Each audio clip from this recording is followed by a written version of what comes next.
اب اس کے بعد سوال پیدا ہوتا ہے کہ یہ رات جو ہے مخفی کیوں رکھی گئی؟ تعین کے ساتھ کچھ معلوم نہیں یہ رات کون سی رات ہے، کون سی رات ہے، اس کا جواب تو میں بعد میں دوں گا کہ اس میں جو آراء ہیں مختلف، لیکن یہ کہ اس کو کیوں مخفی رکھا گیا اس پر کچھ پیاری باتیں ہیں جو مفسرین نے کہی ہیں۔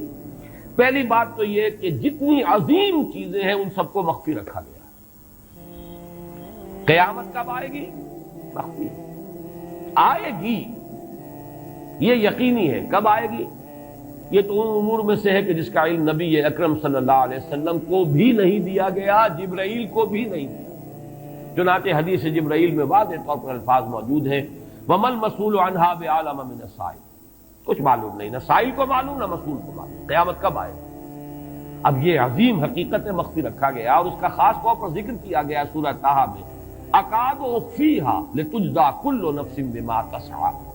اگر تعین کر دیا جاتا تو جو قریب کے زمانے کے لوگ ہوتے وہ تو خوب پھر محنت کرتے آخرت کے لیے، اور ذرا فاصلے والے ہوتے وہ ذرا تساہل کرتے اس کے بارے میں۔ اس کو رکھا گیا ہے، تلوار لٹکی ہوئی ہے، کسی بھی وقت گر سکتی ہے، یہ جیسے گلوٹین کبھی اگر آپ نے دیکھا ہو جس طریقے سے کہ اس کا چھرا گرتا ہے، کسی بھی وقت گر سکتی ہے، لہذا ہر وقت چوکس رہو، چوکس میں رہو، جیسے کہ صحابہ کرام کی شان معلوم ہوتی ہے بعض روایات سے کہ ذرا تیز ہوا چلتی تھی تو وہ سمجھتے تھے کہ قیامت آ گئی۔ اس درجے استحضار تھا اعصاب کے اوپر، اس کا اتنا اثر تھا کہ ذرا تیز جھکڑ چلا اور انہوں نے سمجھا قیامت آ گئی۔ تو اس طریقے سے قیامت کو مخفی رکھا گیا۔ اکاد اخفیھا لتجزی کل نفس بما تسعی۔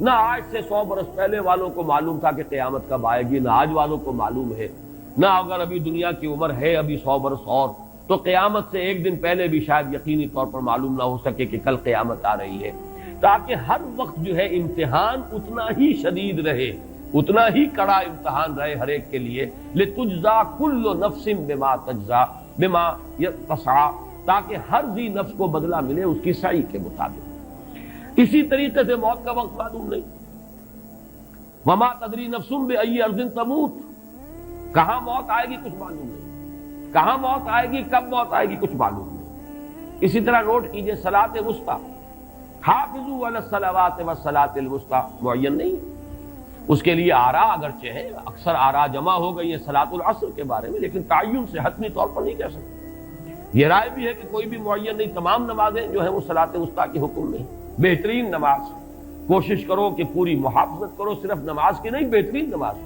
ہر نماز تمہاری بہترین نماز ہونی چاہیے، ہر روز روز عید ہو، ہر شب شب برات۔ اگر اللہ تعالیٰ کے ساتھ کوئی قلبی ربط ہے تو ہر دن جو گزر رہا ہے وہ روز عید ہے، اور ہر شب جو گزر رہی ہے وہ شب برات ہے۔ لیکن اگر وہ کہ انسان کو غفلت ان کے قلب پر طاری ہے تو وہ عید کا دن بھی اس کے لیے ایک عام دن ہے، اور شب برات بھی اس کے لیے ویسی ہی ایک رات ہے جیسی کہ ہر روز آتی ہے اور چلی جاتی ہے۔ اس اعتبار سے اس کو بھی خاص جو ہے معین نہیں کیا گیا صلاۃ وسطیٰ کون سی ہے۔ اسی طرح بعض روایات میں جو آتا ہے اسم اعظم، اللہ کا ایک نام ایسا ہے کہ اس کے واسطے سے اللہ سے جو بات مانگی جائے وہ رد نہیں ہو، لیکن وہ کون سا نہیں بتایا گیا۔ اقوال ہیں، اندازے ہیں، حی و قیوم پر زیادہ، الحی القیوم پر زیادہ لوگوں کا جو ہے وہ اجماع ہوا ہے، لیکن یہ کہ یقین سے نہیں کہہ سکتے۔ تو اسی میں اس کو بھی نوٹ کر لیجئے کہ اس کو مخفی رکھا گیا ہے لیلۃ القدر کو۔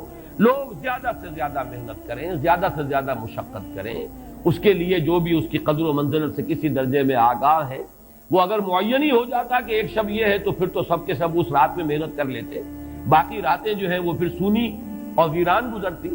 لیکن یہ کہ مطلوب یہ ہے کہ زیادہ سے زیادہ راتیں آباد ہوں، زیادہ سے زیادہ راتوں میں ذکر ہو، عبادت ہو، دعا ہو، اس لیے اس کو مخفی رکھا گیا، یہ حکمت ہے۔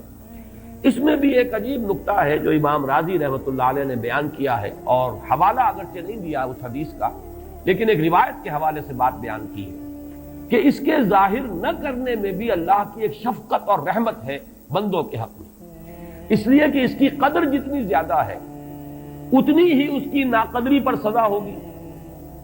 اگر معلوم ہو کہ یہ شب ہے اور اس کی ناقدری کو انسان کرے تو گویا کہ پھر وہ اتنا ہی زیادہ مورد عقاب اور مورد سزا بن جائے گا۔ اس کے لیے ایک بڑا پیارا واقعہ نقل کیا امام راضی نے کہ حضور صلی اللہ علیہ وسلم حضرت علی رضی اللہ تعالی عنہ ایک روز مسجد میں داخل ہوئے، ساتھ ہی آئے ہیں، دیکھا کہ ایک شخص سو رہا ہے، نماز کا وقت ہو چکا تھا۔ حضور نے حضرت علی سے فرمایا کہ اسے جگا دو، اسے ہوش میں لے آؤ تاکہ یہ وضو کرے، نماز کے لیے تیاری کرے۔ حضرت علی نے امتثال امر کیا، جا کر جگا دیا۔ لیکن پھر ایک سوال کیا حضرت علی نے کہ حضور آپ تو خود نیکی کے کاموں میں بہت سبقت فرمانے والے ہیں، سباق بالخیر یہ لفظ ہے، سبقت کرنے والے بہت کثرت کے ساتھ، تو آپ نے یہ جو ہے یہ کام خود کیوں نہیں فرمایا اور مجھے کیوں اس کے لیے آپ نے حکم دیا؟ آپ خود بھی اسے جگا سکتے تھے۔ آپ نے فرمایا کہ تم اس کی حکمت کو سمجھ لو، میرے جگانے پر اگر وہ نہ جاگتا اور انکار کر دیتا تو کفر ہو جاتا اس کے حق میں، اور تمہارے جگانے پر اگر کوئی تساہل سے بھی وہ کام لیتا تو وہ کفر نہ ہوتا۔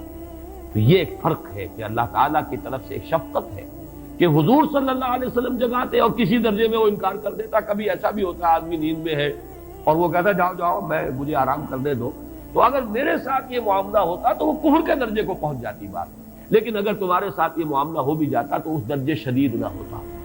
تو گویا کہ حضور نے اس شخص پر شفقت کے اعتبار سے یہ شکل اختیار کی کہ خود نہیں جگایا، بلکہ یہ کہ حضرت علی رضی اللہ تعالیٰ عنہ کو حکم دیا کہ اسے جگا دو۔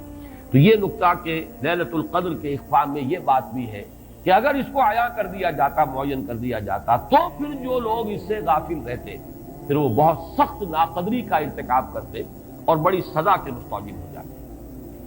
اب چھٹی بحث ہے کہ وہ رات کون سی ہے۔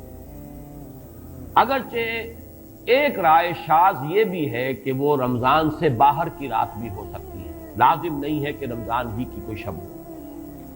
اس میں چونکہ بعض حضرات نے ایک روایت کی وجہ سے جسے ہم شب برات کہتے ہیں، لیلۃ البرات، یہ شعبان کی 15ویں شب، درمیانی شب، اور اس کے بارے میں ایک روایت موجود ہے حضرت عائشہ صدیقہ رضی اللہ تعالی عنہا کی کہ رات کے وقت ان کی آنکھ کھلی اور وہ باری آپ ہی کے پاس شب باسی کی تھی، حضور کی، تو حضور موجود نہیں تھے، تو تشویش ہوئی کہاں گئے؟ تو جب تلاش کی گئی تو معلوم ہوا کہ حضور جنت